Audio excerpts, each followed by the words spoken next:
Welcome to the lecture number 10. In this lecture, we will learn passive writing. In previous lecture, we have discussed how to write a summary.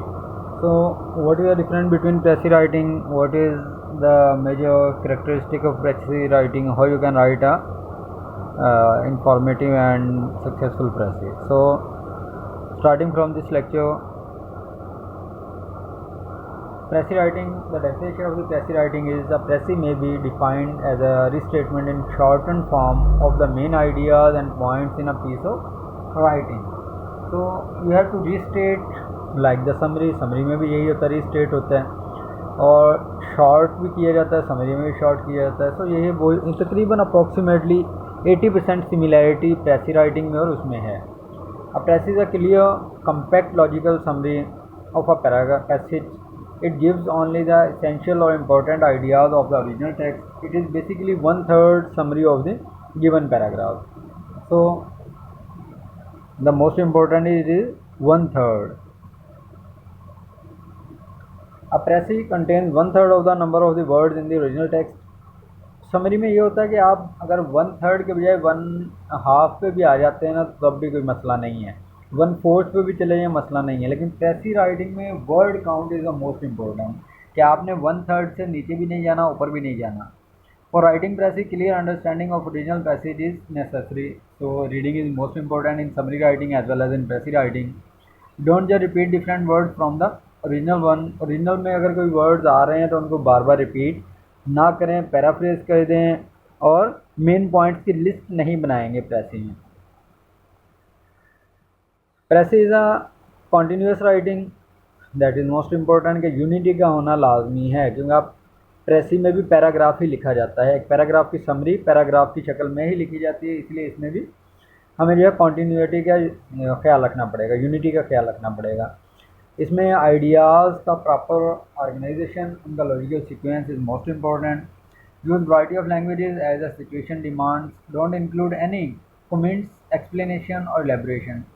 Avoid examples, illustrations and literary frills used by the writer of the original passage. आपने किसी भी चीज़ को complicated नहीं करना, as simple as possible करके उसे complete करना है.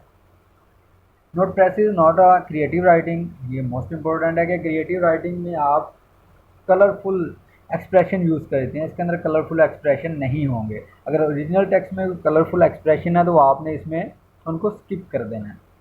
So not contain any comments, explanation और एलेबोरेशन. जो ओरिजिनल टेक्स्ट में है उसी को आपने डिफाइन करना है, अपनी तरफ से कोई कमेंट, कोई एलेबोरेशन नहीं देनी, अपना ओपिनियन नहीं देना.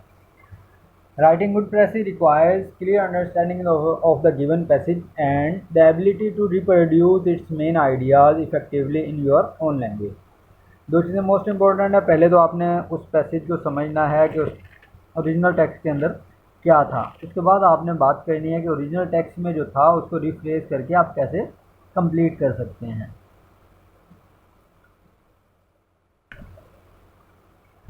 Rules of making a passage.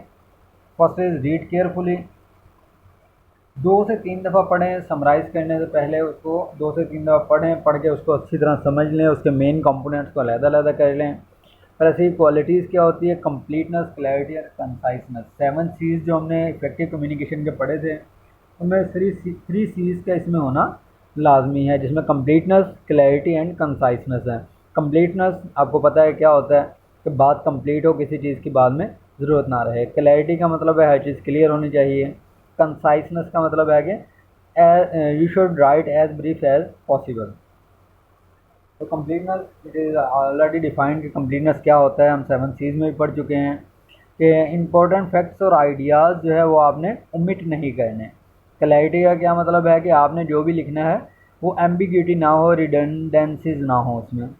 कंसाइसनेस क्या है, कंसाइसनेस तो क्या कह सकते हैं, पैसिव राइटिंग की जान है. इसके बगैर पैसिव राइटिंग कंप्लीट नहीं हो सकता. A passive must be essentially brief and precise. It should be coherent piece of writing presenting argument logically. Certain words और फ्रेजेस को अगर हम ओमिट कर दें, कहते हैं ये पैसिव बन गए, ये नहीं होता. और remembrance following point while writing passive. Use your own language. यानी आपने कॉपी पेस्ट नहीं करना, जो ओरिजिनल टेक्स्ट है वहाँ से कॉपी नहीं लेना। Arrange the ideas events arguments in a sequence in the original passage, draw figures of speech example and, ये पहले बात हो चुकी है। और जो इन्फॉर्मेशन रिक्वायर है वो लाजमी देनी है, और आपने इनडायरेक्ट स्पीच यूज़ करनी है एज अ थर्ड पर्सन, आई और यू यूज़ नहीं करना। और कोशिश करें कि प्रेसी को पैराग्राफ में डिवाइड ना करें, बल्कि एक ही लंबा पैराग्राफ बना दें, और अपनी तरफ से कोई कमेंट नहीं देना। 10 steps of Pressy writing are following. First of all, read the passage. Second, read again and underline the keywords and phrases and clauses. And at the third step, you have to write the essential points and write these essential points briefly. And after that, read again and reject some extra sentences. After that, the fourth step is prepare first draft of the basis of underlying underlined keywords, phrases and essential points you have jotted down. And Pressy writing, compare your draft with the original to check for any omission and irrelevances. And 6th point is check the length of the Pressy. इसमें word count मैंने पहले भी बताया, बहुत important है कि आपने 1/3 लेना है। अगर 100 वर्ड्स हैं तो आपने 33 वर्ड्स में प्रेसी कंप्लीट करनी है। Read the revise draft once more, give more attention to punctuation, grammar and spelling. And the 8th part will be prepare the final draft neatly. 9th point is write at the right corner in the bracket number of words used by you, कि आपने प्रेसी के ऊपर number भी, words count भी लिखना है कि आपने कितने वर्ड्स में प्रेसी लिखी है। Right draft on the top of your first draft and the list of points you have made and cross them out, कि अगर आपने कोई रफ काम करना है प्रेसी राइटिंग के लिए, वो अपने मेन ड्राफ्ट के साइड पे करेंगे, लेकिन बाद में उसे क्रॉस भी करना लाजमी है। अब ये एग्जांपल है आपके लिए, आप इस पैराग्राफ को गौर से पढ़ेंगे, उसके बाद यहीं पे वीडियो स्टॉप करें प्लीज़ और इसको गौर से पढ़ लें एक दफ़ा, ताकि आपको पता चल सके कि प्रेसी कैसे लिखी जा सकती है। ये उसी पैराग्राफ का सेकंड पार्ट है, इस पैराग्राफ को हमने कंप्लीट पढ़ना है। अब हमने अंडरलाइन करना है। Underline and mark the important ideas and essential points from the original text. आपके पास ये चीज़ PDF में मौजूद है, उसे खोलें, इस पैराग्राफ को खोलें, इसमें इम्पोर्टेंट पॉइंट्स को हाईलाइट करें, अंडरलाइन करें, और जिन चीज़ों को आप इंक्लूड करना चाहते हैं उनको साथ आप उनको हाईलाइट करके उनके साथ उनके पॉइंट्स भी लिख सकते हैं कि ये चीज़ जो है, जैसे अब देखें इसने इंडोर के लिए लिखा है एबिलिटी टू अंडरगो,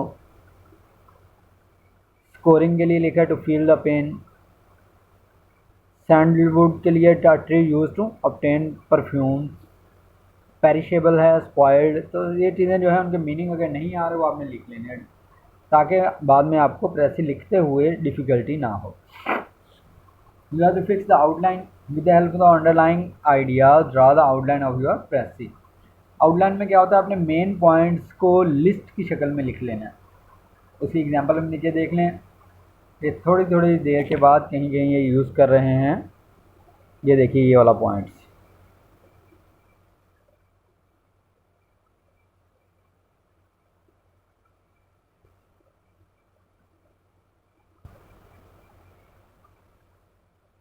अब ये पॉइंट जो उन्होंने लगाया है ये लिस्ट के लिए कि कौन कौन से पॉइंट इसमें हमारे पास यूज़ हो रहे हैं। तो उसमें प्रीवियस ओरिजिनल टेक्स्ट में से हमने ये वाले पॉइंट्स अलहदा कर लिए हैं। तो you have to use indirect speech, a precis should be written in indirect speech, not use direct speech. Convert direct to indirect speech, for example he said I am selling my car, तो आप इसे लिखेंगे he said that he was selling his car. तो tense and person you have to focus on this thing, it should be written in the third person and past tense. जब भी प्रेसी लिखेंगे पहले paragraph में जो भी टेंस यूज़ हुआ है आपने उसे पास्ट में ही रखना है, और अपने आप को एज उसमें थर्ड पर्सन प्रोनाउन के तौर पे यूज़ करना है। लेकिन अगर यूनिवर्सल ट्रूथ आ जाए तो वहाँ पे आपने प्रेजेंट टेंस ही यूज़ करना है। That's all of our precis writing lecture. Thank you for giving your